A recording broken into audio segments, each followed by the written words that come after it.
Welcome to my YouTube channel Madni Talimat. Please subscribe and press the bell icon for more videos. بسم اللہ الرحمن الرحیم. معزز سامعین کرام، نماز تہجد کا مکمل طریقہ میں نے اس پر ایک ویڈیو بنائی جو بہت زیادہ لوگوں نے دیکھی اور بہت سارے دوستوں نے اس ویڈیو کو سن کر مجھے دعاؤں سے نوازا. کچھ سوالات تھے لوگوں کے ذہنوں میں نماز تہجد کے متعلق. انہوں نے اس ویڈیو کے کامنٹ باکس میں اپنے سوالات لکھے، تو انشاءاللہ آج کی اس ویڈیو میں ان تمام سوالوں کا جواب جو نماز تہجد کے متعلق دوستوں نے، بھائیوں نے، بہنوں نے، ماؤں بیٹیوں بہنوں نے پوچھے ہیں، انشاءاللہ آج کی اس ویڈیو میں کوشش کروں گا ان تمام سوالوں کا جواب دوں. آپ سے ریکویسٹ ہے ویڈیو پوری دیکھیے، اس نیت سے بھی کہ ہو سکتا ہے آپ کے سوال کا جواب بھی اس ویڈیو میں موجود ہو، اور اس نیت سے بھی دیکھیے گا کہ اگر آپ کے ذہن میں کوئی سوال ہو سکتا ہے آپ کو اس سوال کا جواب اس ویڈیو میں مل جائے. اور آخر میں اتنا عرض کروں گا، اگر پھر بھی کوئی سوال آپ کا نماز تہجد کے متعلق یا کوئی اور دینی مسئلہ ہو، آپ پوچھنا چاہ رہے ہوں، تو اسی ویڈیو کے کمنٹ باکس میں اپنا سوال لکھ دیجئے. انشاءاللہ میں کوشش کروں گا اس پر ایک اور ویڈیو بناؤں اور آپ کے تمام سوالوں کے جواب دوں. ریکویسٹ ہے ویڈیو پوری دیکھیے، انشاءاللہ یہ ویڈیو آپ کی بہت ساری غلط فہمیاں دور کرے گی اور آپ کے بہت سارے سوالات کا جواب اسی ویڈیو میں آپ کو مل جائے گا. چلیں جی ویڈیو شروع کرتے ہیں. سب سے پہلا سوال پوچھا گیا ہے کہ نماز تہجد پڑھنے کے بعد کون سی تسبیح پڑھنی چاہیے. یاد رکھیں، نماز تہجد پڑھنے کے بعد آپ ایک تسبیح ہے، حضرت ربیعہ بن کعب رضی اللہ تعالیٰ عنہ فرماتے ہیں کہ میں نے نبی پاک صلی اللہ تعالی علیہ وسلم کے حجرے کے قریب رات میں گزارا کرتا تھا، تو آپ جب تہجد کے لیے اٹھتے تو میں آپ کو دیر تک یہ تسبیح پڑھتے سنتا رہتا تھا. وہ تسبیح ہے سبحان اللہ و بحمدہ، سبحان اللہ و بحمدہ. حضرت ربیعہ بن کعب رضی اللہ عنہ فرماتے ہیں کہ میں یہ تسبیح نبی پاک صلی اللہ تعالی وسلم کو نماز تہجد کے لیے اٹھتے وقت پڑھتے ہوئے سنتا تھا. تو آپ بھی یہ تسبیح پڑھ لیا کریں. نماز تہجد پڑھی اس کے بعد آپ یہ تسبیح پڑھ لیا کریں. 100 مرتبہ پڑھ لیں، 313 مرتبہ پڑھ لیں، 1100 مرتبہ پڑھ لیں، یا جتنا بھی آپ پڑھ سکتے ہیں آسانی کے ساتھ اتنا آپ اس تسبیح کو پڑھ لیا کریں. اور اس کے علاوہ آپ کوئی بھی تسبیح پڑھ سکتے ہیں. استغفر اللہ پڑھ سکتے ہیں آپ، درود شریف کی تسبیح پڑھ سکتے ہیں، قرآن پاک کی تلاوت کر سکتے ہیں، یا جو بھی آپ کو اذکار یاد ہیں، تسبیحات یاد ہیں، صحیح تلفظ کے ساتھ، صحیح ادائیگی کے ساتھ ان کو پڑھا کر اس میں کوئی حرج نہیں ہے. دوسرا سوال پوچھا گیا ہے کہ نماز تہجد کے بعد صلاۃ التسبیح پڑھ سکتے ہیں یا نہیں. تو یاد رکھیں، نماز تہجد کے بعد اگر ٹائم ہو تو آپ صلاۃ التسبیح پڑھ سکتے ہیں، کیونکہ صلاۃ التسبیح جو ہے اگر صحیح طریقے سے پڑھی جائے، چونکہ اس میں تسبیحات پڑھی جاتی ہیں، تو کم از کم آدھا گھنٹہ 35-40 منٹ لگ جاتے ہیں. تو آپ دیکھیں اگر فجر کی نماز کا ٹائم شروع ہونے سے پہلے آپ نماز تسبیح ادا کر سکتے ہیں تو کر لیں، اس میں کوئی حرج نہیں ہے. تیسرا سوال پوچھا گیا ہے کہ کیا صورتیں ترتیب سے پڑھنی ہوں گی.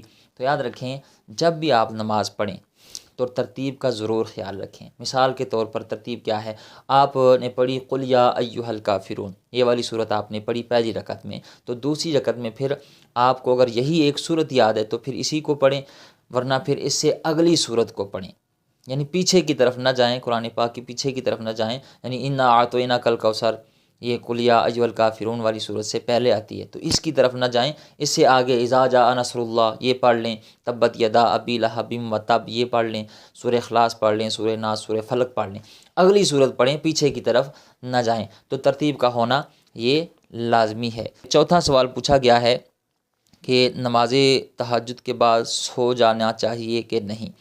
یاد رکھیں، سونے میں کوئی حرج نہیں ہے، آپ سو سکتے ہیں نماز تہجد کے بعد. مثال کے طور پر ہمارے یہاں آج کل عشاء کی نماز 8 بجے ہو رہی ہے، تو جس نے 8 بجے عشاء کی نماز پڑھی اور وہ سو گیا، اس 12 بجے اس کی آنکھ کھولی، اٹھ کے نماز تہجد ادا کر لے، تو اب اس کے بعد تو کافی رات لمبی پڑی ہوتی ہے، تو وہ سو سکتا ہے، اس میں کوئی حرج نہیں. لیکن صبح فجر کی نماز پڑھنا فرض ہے، اس کے لیے ضرور اٹھنا ہوگا. آگے 5واں سوال ہے تکبیر تحریمہ پڑھنی ہوگی کیا؟ جی بالکل، تکبیر تحریمہ جو ہے نا یہ نماز کے فرائض میں بھی شامل ہے اور شرائط میں بھی شامل ہے۔ تکبیر تحریمہ نہیں کہیں گے تو نماز میں کس طرح داخل ہوں گے؟ یہ تکبیر تحریمہ یعنی اللہ اکبر کہہ کر نماز شروع کرنا، اسے تکبیر تحریمہ کہتے ہیں۔ اس کے علاوہ تو نماز ہوگی نہیں، تو تکبیر تحریمہ کہنا ضروری ہے۔ 6واں سوال ہے جو سوئے لیٹ تو وہ کیا کرے؟ یعنی یہ بھائی پوچھنا چاہ رہے ہیں کہ جو بندہ رات کو لیٹ سوئے تو اب وہ تہجد کی نماز ادا نہ کر سکے تو پھر وہ کیا کرے؟ تو یاد رکھیں نماز تہجد کے لیے سونا یہ ضروری ہے، شرط ہے۔ علماء کرام نے یہ ایک اختلافی مسئلہ ضرور ہے، کچھ علماء کرام کہتے ہیں کہ اس کے لیے سونا ضروری نہیں ہے، کچھ کہتے ہیں کہ سونا ضروری ہے، لیکن میں ان کے ساتھ ہوں جو کہتے ہیں جی سونا ضروری ہے، تبھی تو اہمیت کا پتہ چلتا ہے، تبھی تو پتہ چلتا ہے کہ اس بندے نے کتنی قربانی دی ہے نماز تہجد ادا کرنے کے لیے، گرم بستر چھوڑا ہے، ٹھنڈے پانی سے وضو کی ہے، مصلی بچھایا ہے اور اپنی نیند قربان کی ہے، تبھی تو پتہ چلتا ہے اور تبھی تو پھر کرم نوازیاں ہوتی ہیں۔ تو سونا اس کے لیے ضروری ہے۔ جو لیٹ آئے اس کے لیے چلے میں یہ کرتا ہوں، آپ کے سامنے ایک مسئلہ یہ رکھ دیتا ہوں کہ آپ ایسا کریں کہ آپ قیام اللیل کے 2 نفل پڑھ لیا کریں، 2 رکعت آپ قیام اللیل کے 4 پڑھ لیا کریں، 6 پڑھ لیا کریں، وہ آپ قیام اللیل کے پڑھ لیا کریں۔ وہ تہجد کی نماز نہیں ہوگی، وہ قیام اللیل کے نفل ہوں گے، تو اس طرح آپ کو اللہ تعالیٰ اجر عطا فرمائے گا اس کا بھی۔ اور نماز تہجد کے لیے سونا ضروری ہے، چاہے آپ لیٹ آئیں یا جلدی آئیں۔ آگے جی 7واں سوال ہے بھائی کوئی انسان عشاء کی نماز نہ پڑھے اور صرف تہجد کی نماز پڑھے تو ایسا کرنا درست ہے؟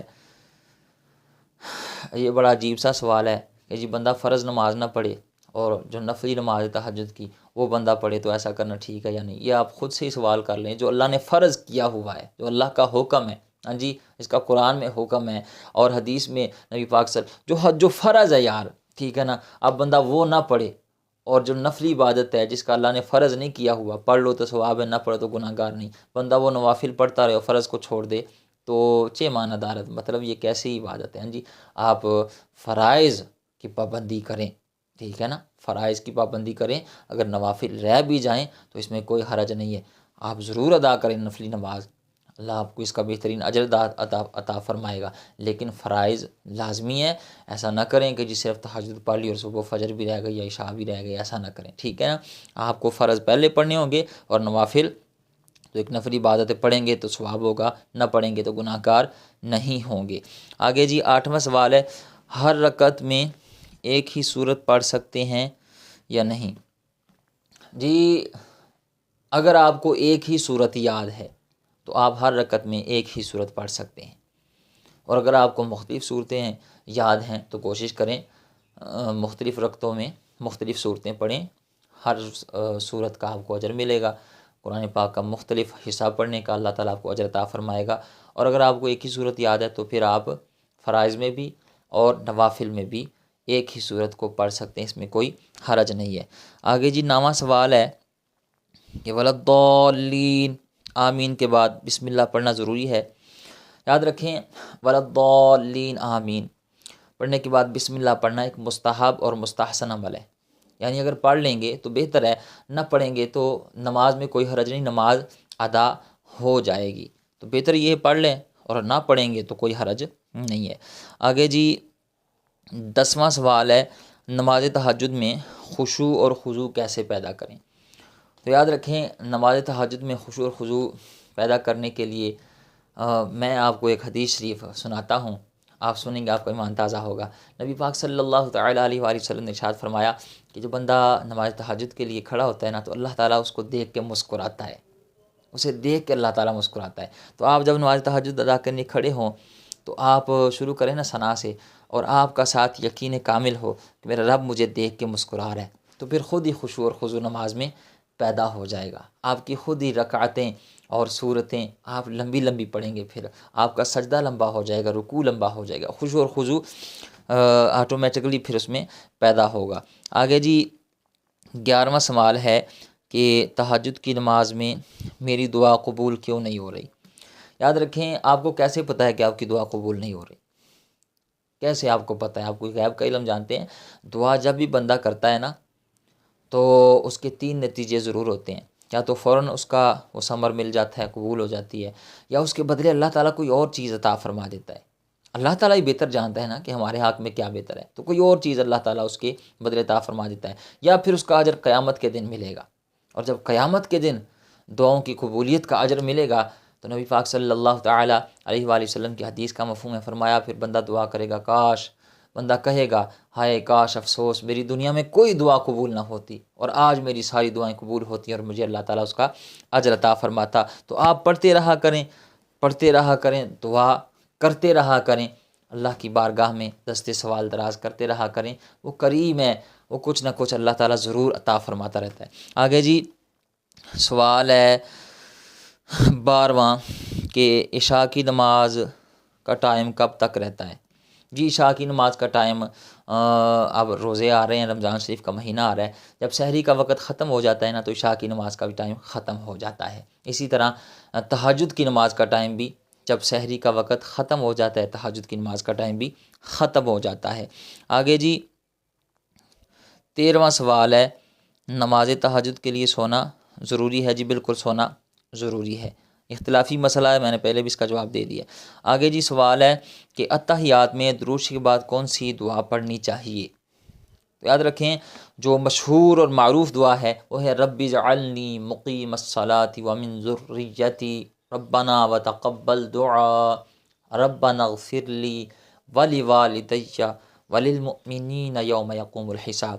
اس کے علاوہ ایک اور دعا ہے جو حضرت ابوبکر صدیق رضی اللہ تعالیٰ عنہ کو نبی پاک صلی اللہ تعالیٰ علیہ وسلم نے ارشاد فرمائی، وہ دعا ہے اللہم انی ظلمت نفسی ظلما کثیرا ولا یغفر الذنوب الا انت فاغفر لی مغفرۃ من عندک وارحمنی انک انت الغفور الرحیم۔